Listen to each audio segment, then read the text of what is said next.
A very good morning guys. तो ये मेरी टीचिंग चैनल पे मेरी सबसे पहली वीडियो है और इस वीडियो में हम बात करेंगे कंप्यूटर नेटवर्किंग की।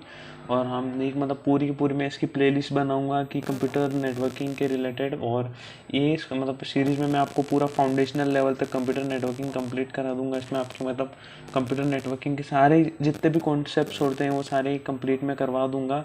और अगर आप लोगों ने अच्छे से सपोर्ट किया तो मैं आगे भी मैं फाउंडेशनल लेवल से भी मैं इस चीज़ को बहुत आगे लेके जाऊंगा। और आप लोगों को रिकमेंडेशन है कि मेरे को कोई स्पेसिफिक चीज़ पढ़ानी चाहिए तो आप मेरे को कमेंट में वो चीज़ बता सकते हो। मैं उस पर डेफिनेटली वीडियो बनाऊंगा। और ये मेरी सबसे पहली वीडियो है और इसमें मेनली इसका मोटिव यही है कि मैं आपको एक इंट्रोडक्शन दे सकूँ कि एक्चुअल में कंप्यूटर नेटवर्किंग क्या होती है और किस टाइप से कंप्यूटर नेटवर्क काम करते हैं और क्या है इसका, वो भी मैं पूरा समझाऊंगा आपको। तो स्टार्ट करते हैं हमारे सबसे पहले पार्ट से कि व्हाट इज़ कंप्यूटर नेटवर्क। तो basically computer network is a group और bunch of computers which are connected to each other for different purposes is known as computer network. अब देखो नेटवर्क क्या होता है, जब एक जब दो कंप्यूटर कनेक्ट होते हैं आपस में किसी मीडियम से। अब वो मीडियम कुछ भी हो सकता है, जैसे कि वो वायरलेसली कनेक्ट भी हो सकते, वो केबल से कनेक्ट हो सकते हैं, वो सेम वाईफाई से कनेक्ट हो सकते हैं, वो दोनों सेम ब्लूटूथ से कनेक्ट हो सकता है। मीडियम कोई भी हो सकता है उनका, पर वो दोनों आपस में कनेक्टेड है ना, तो वो उनको एक नेटवर्क बनाता है उन दोनों का ही, उन दोनों का नेट। अब देखो एक और एग्जांपल देता हूँ, जैसे कि मान लो कि ये एक सर्वर है और ये एक कंप्यूटर है, ठीक है। अब क्लाइंट है, कंप्यूटर ने सर्वर से रिक्वेस्ट की कि भाई मेरे को तू ये वाली फाइल ला के दे, और ये जो सर्वर है इसने इसको वो फाइल ला के दी। तो ये जो इन दोनों के जो बीच का ये जो था ना, ये इनका जो मोड ऑफ कम्युनिकेशन और कनेक्शन, उसको हम नेटवर्किंग बोलेंगे या फिर हम उसको नेटवर्किंग बोल सकते हैं। तो जो हमारा नेक्स्ट टॉपिक है टाइप्स ऑफ कंप्यूटर नेटवर्क। अब देखो मेनली जो कंप्यूटर नेटवर्क होते हैं ना, वो 4 टाइप के होते हैं, पैन, लैन, मैन और वैन। पर मैंने यहाँ पे 2 और अच्छे से मैंने एक्सप्लेन किए, सैन और कैन और सैन। अब पैन का क्या मतलब होता है, पर्सनल एरिया नेटवर्क। लैन का क्या मतलब होता है, लोकल एरिया नेटवर्क। मैन का क्या मतलब होता है, मेट्रोपॉलिटन एरिया नेटवर्क। वैन का मतलब होता है वाइडल और वाइड एरिया नेटवर्क। दोनों में से आप कोई भी यूज़ कर सकते हो, या तो आप वाइड यूज़ कर लो या फिर आप वाइडल यूज़ कर लो। अब देखो इन सबको मैंने सीक्वेंस में रखा है, सबसे छोटा फिर उससे बड़ा फिर उससे बड़ा और फिर सबसे बड़ा। अब ये दोनों है ना, ये लैन के और मैन के पार्ट है दोनों। तो अब कैरेक्टरिस्टिक्स की बात करें कि कंप्यूटर नेटवर्क को आपको डिज़ाइन करने के लिए आपके पास क्या क्या चीज़ें होनी चाहिए। सबसे पहला आपके कंप्यूटर में फाइल शेयरिंग। देखो अब अगर आप कोई नेटवर्क डिज़ाइन कर रहे हो, ठीक है, तो आपकी सबसे पहली प्रायोरिटी क्या होगी कि हम एक कंप्यूटर से दूसरे कंप्यूटर पे हम कोई डेटा और रिसोर्सेज को शेयर कर पाएँ। यही हमारा मेन मोटिव होता है एक नेटवर्क को डिज़ाइन करने का, सारे कंप्यूटर का एक कनेक्शन हो जिससे वो आपस में कम्युनिकेट कर पाए। तो ये हमारे एक हमारा जो सबसे मेन मोटिव और या फिर हमारा की कंपोनेंट होना चाहिए एक नेटवर्क को डिज़ाइन करते वक्त, वो फाइल शेयरिंग होना चाहिए। दूसरा होना चाहिए सिक्योरिटी। अब देखो आपने भले ही कितना ही अच्छा नेटवर्क डिज़ाइन कर लिया, आपने एकदम धांसू लेवल का अगर आपने नेटवर्क डिज़ाइन करके रखा है, पर अगर आपके नेटवर्क में अगर मान लो सिक्योरिटी नहीं है ना, तो आपका वो नेटवर्क किसी काम का नहीं है। अब मान लो कि कोई बड़ी कंपनी है, अब माइक्रोसॉफ्ट को ले लेते हैं। अब माइक्रोसॉफ्ट ने नई ब्रांच खोली, उसने बहुत ही अच्छा नेटवर्क डिज़ाइन किया, पर अगर उनके पास उन्होंने सिक्योरिटी पे काम नहीं किया और अगर मान लो कि वो स्पेसिफिक नेटवर्क सेंटर हैक हो गया या फिर वहाँ से डेटा चोरी हो गया, डेटा इनक्रिप्ट हो गया, मलेशियस अटैक हो गया वहाँ पे, या फिर ऐसा कोई भी वहाँ पे सीन होता है, तो वहाँ पे सिक्योरिटी का रोल होना चाहिए था अच्छा, कि वो उसको वो क्या बोलते हैं उसको, वो चीज़ बंद कर सके, उस चीज़ को डोमिनेट कर सके अटैक को। अब सिक्योरिटी अगर मान लो आपकी सेकंड प्रायोरिटी होनी चाहिए हमारी, नेटवर्क डिज़ाइन करते वक्त सिक्योरिटी हमारी सेकंड प्रायोरिटी होनी चाहिए। थर्ड होना चाहिए हमारा बैकअप। अब देखो क्या होता है कुछ केसेस में, अगर मान लो कि सिक्योरिटी पेनिट्रेट हो गई और मान लो कि अटैक अच्छे से परफॉर्म हो गया, तो अटैक में सारा डेटा वाइप हो गया कंपनी का, या फिर कोई और चीज़ हो जिससे कोई हार्डवेयर में फॉल्ट आ गया जिससे पूरा सर्वर ख़राब हो गया, जिससे डेटा वाइप आउट हो गया पूरा। तो अगर हमने बैकअप, अगर सर्वर पे अगर हमने बैकअप अपलोड करके रखा है, तो उसी सर्वर से हम सारा बैकअप अपने कंप्यूटर में वापस ले सकते हैं। बैकअप हमारी थर्ड प्रायोरिटी होनी चाहिए नेटवर्क डिज़ाइन करते हुए। और एक होना चाहिए कम्युनिकेशन।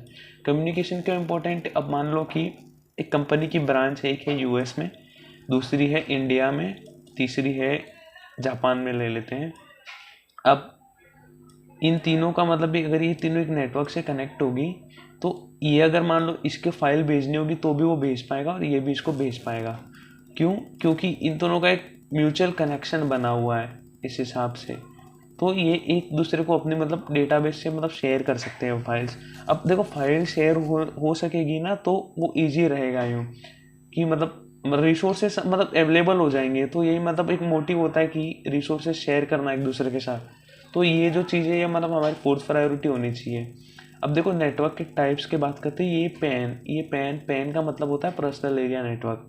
देखो पैन को मैं मतलब आप ऐसे समझ सकते हो, a personal area network is a computer network for interconnecting electronic devices with an individual person workspace. It ranges lies between 10 metre to 15 metre.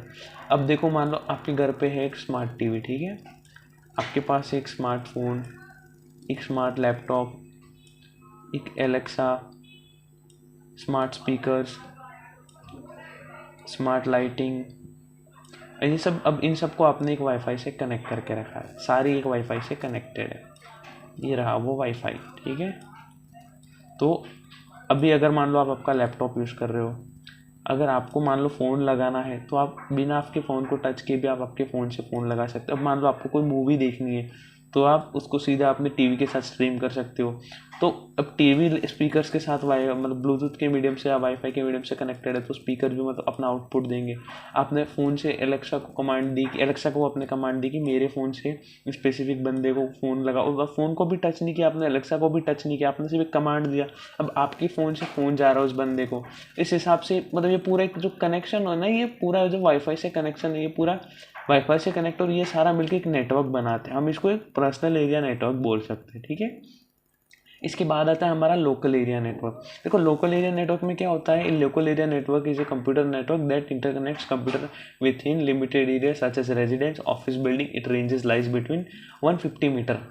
तो देखो इस टाइप में क्या होता है, अब मान लो कि एक बिल्डिंग है, ठीक है, एक बिल्डिंग के अंदर है टोटल 20 कंप्यूटर। 20 कंप्यूटर तो भाई मैं यहाँ पे नहीं बना पाऊंगा, पर मैं यहाँ 3-4 बना देता हूँ तो थोड़ा मतलब समझ जाना आप। ये मतलब इस फोटो से समझ लो। अब ये देखो ये सारे कंप्यूटर है ना, वो एक दूसरे से कनेक्टेड है। अब यहाँ पे ज़्यादा कंप्यूटर होने चाहिए, मैंने मतलब एक फ़ोटो बताई है आपको। अब मान लो कि यहाँ पे 20 से 25 कंप्यूटर, वो सारे एक बिल्डिंग के अंदर कनेक्टेड है। अब मान लो कि कोई बड़ी कंपनी है, गूगल ले लो, गूगल का एक ऑफिस है, उसमें मतलब सारा जो उसका वर्क स्पेस होगा ना वो एक लैन का एग्जाम्पल होगा, क्योंकि उनमें मतलब सारे कंप्यूटर होंगे जो मतलब अलग अलग मतलब नेटवर्क से, एक ही नेटवर्क से कनेक्ट होंगे। तो ये मतलब लैन अगर आपको समझ आ गया होगा आई होप। लैन मतलब एक बिल्डिंग और एक रेजिडेंशियल लेवल पे होता है और उसकी रेंज होती है, आपको मेनली रेंज याद रखनी है 150 मीटर। जैसे कि लैन की 150 मीटर है, इसकी होती है 10 से 15 मीटर पैन की, क्योंकि एक घर के लेवल का होता है ये। अब आता है man, metropolitan area network. A man area network is a computer network that connects computer within metropolitan area. It could be a single large city, multiple cities and town, or given large area with multiple buildings. It ranges lies between 50 kilometers. It's made from different land. अब देखो जैसा कि ये एक building level पे था, ये घर के लेवल पे था, उसी हिसाब से मेट्रोपॉलिटन एक सिटी के लेवल पे होता है।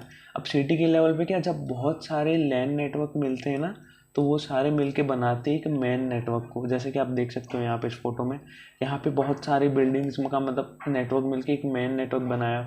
अब इसकी जो रेंज होती है वो होती है 50 किलोमीटर। इसको आप एक ही चीज़ से समझ लो कि ये जो मतलब एक लार्ज सिटी बेसिस पे होता है, इसका जो मतलब नेटवर्क का जो मतलब टाइप होता है ना वो एक सिटी बेसिस पे होता है।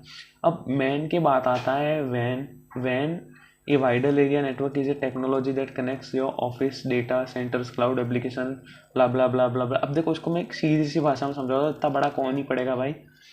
बहुत सारे मैन मिलते। अब देखो यहाँ पे क्या था, जैसे बहुत सारे पैन मिलके एक लैन बनाते, बहुत सारे लैन मिलके बहुत मैन बनाते, तो ऑब्वियस सी बात है यहाँ पे भी बहुत सारे मैन मिलके एक वैन बनाते। अब देखो इंडिया के, चाइना के, भूटान के, रशिया के और बहुत सारे जितने मतलब एशियन कंट्रीज हैं वो सारे मिलके एक नेटवर्क बनाते सारे। अब देखो सारे कंट्रीज के मैन मिलके अगर एक नेटवर्क बनाएंगे तो उसको वैन बोलेंगे। अब ये कॉन्टिनेंटल लेवल पे बात हो गई, एक स्पेसिफिक ज्योग्राफिक हो रही है, और इवन द वर्ल्ड आप ऐसा भी बोल सकते हो कि पूरी दुनिया है, पूरा जो हमारा ग्लोब है वो वैन का एग्जाम्पल है, क्योंकि वैन पूरी दुनिया में मतलब आप समझ लो कि पूरी दुनिया ये कवर कर चुका है, कवर करता है यूँ।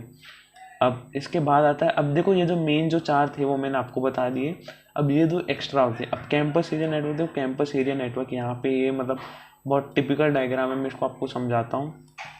आपकी यूनिवर्सिटी लेवल में आपको पता होगा, आपकी यूनिवर्सिटी का एक वाईफाई होगा जिसका आपको एक्सेस होगा, आप मतलब इंटरनेट यूज़ कर सकते हो वहाँ पे। अब देखो यूनिवर्सिटीज़ में क्या होता है, बहुत सारी बिल्डिंग्स होती है, बहुत सारे फ्लोर्स होते हैं। तो मैं आपको समझाता हूँ। यहाँ पे अब देखो मान लो कि अलग अलग इंस्टीट्यूट है, ये इंजीनियरिंग का, ये मेडिकल का, ये आर्ट्स का, ये कोई और फैकल्टी दे लो, ये एडमिनिस्ट्रेटिव है, ठीक है। अब ये सारे है ना एक दूसरे के साथ कनेक्टेड रहते हैं। एक उनका एक नेटवर्क डिज़ाइन होता है अलग से, कैंपस एरिया नेटवर्क बोलते हैं इसको। अब इसमें सारे मतलब लाइब्रेरी भी चलो गिन लो, एक यहाँ पे देख के देखा मैंने, यहाँ पे लाइब्रेरी, मैंने यहाँ पे भी लाइब्रेरी लिख दिया। ये सारे कनेक्टेड होते हैं। अब मान लो कि आर्ट्स वाले को मेडिकल वाले बच्चों का रिकॉर्ड चाहिए, तो वो यहाँ से भी ले सकता है, वो यहाँ से भी ले सकता है, वो यहाँ से भी ले सकता है, यहाँ से भी ले सकता है और यहाँ से भी ले सकता है। अब ऐसा क्यों? क्योंकि ये सारे एक ही नेटवर्क के साथ कनेक्टेड है ना, तो फाइल की जो मतलब रिसोर्स शेयरिंग है वो सारों के साथ पॉसिबल है। तो वो किसी के पास भी ले सकता है वो इन सब में से, क्योंकि सारे एक नेटवर्क से कनेक्टेड है। अगर वो इसके पास मांगेगा तो वो यहाँ से लेके इसको दे देगा यूँ। समझ आई बात आपको? तो ये एक यूनिवर्सिटी लेवल पे होता है, मतलब कैंपस में, कि आप ऐसा बोलो कि बहुत सारे स्कूल्स मिलके कैंपस एरिया नेटवर्क बनाते हैं, या फिर यूनिवर्सिटी लेवल पे। अब देखो सेन क्या होता है, ये थोड़ा सा मतलब पढ़ने वाली बात है सेन का। सेन स्टैंड फॉर स्टोरेज और सिस्टम एरिया नेटवर्क। अब देखो क्या होता है कि बहुत एक बार मैं इसको पढ़ के समझा देता हूँ, फिर मैं आपको इसका एक डायग्राम बना के प्रॉपर आपको समझाऊंगा। स्टोरेज एरिया नेटवर्क और storage network is a computer network which provides access to consolidated block level data storage. SANs are primarily used to access data storage devices such as disk arrays and tab libraries from servers there. So device appear to be operating system as direct attached storage. अब देखो मैं इसको सीधा सा समझाता हूँ आपको। सबसे पहले मेरे को मेरा पेंट खोल लेने दो। अब मान लो कि एक कंप्यूटर ए, कंप्यूटर बी, कंप्यूटर सी और एक कंप्यूटर डी। अब देखो ये सारे जितने भी कंप्यूटर है ना, इनको मैं एक नेटवर्क से कनेक्ट कर देता हूँ। अब मान लो कि ये एक नेटवर्क से कनेक्ट हो चुके, ठीक है। अरे सॉरी।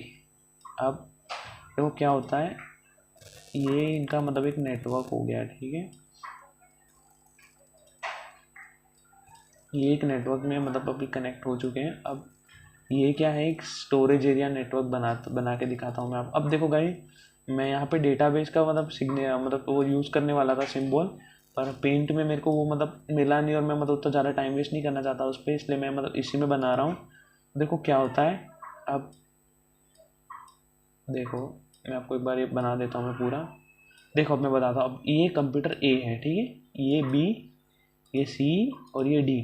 अब मान लो कि ए ने कोई रिकॉर्ड सेव किया, ठीक है। अब ये सारे एक नेटवर्क से कनेक्टेड है। अब ए ने कोई फाइल मतलब सेव की बी में, ठीक है, और बी ने फाइल सेव की ए में। इसने ऐसे मतलब आप गिन लो, ऐसे मतलब मैंने समझा रहा हूँ आपको कि ये ऐसे एक दूसरे में इन लोगों ने फाइल सेव की, ठीक है, यहाँ पे। अब बी को अगर मान लो ए ने जो फाइल सेव की थी वो देखनी, तो भी बी देख सकता है। सेम चीज़ बी सी की भी देख सकता है, और बी डी की भी देख सकता है, और उसी हिसाब से ये जो है वो भी इसकी देख सकते हैं, ये भी इसकी देख सकते हैं। अब देखो ये थोड़ा सा मैशी हो रहा है, तो मैं आपको शॉर्ट में समझाता हूँ, उसको थोड़ा सा मतलब और अच्छे से एक्सप्लेन करता हूँ मैं।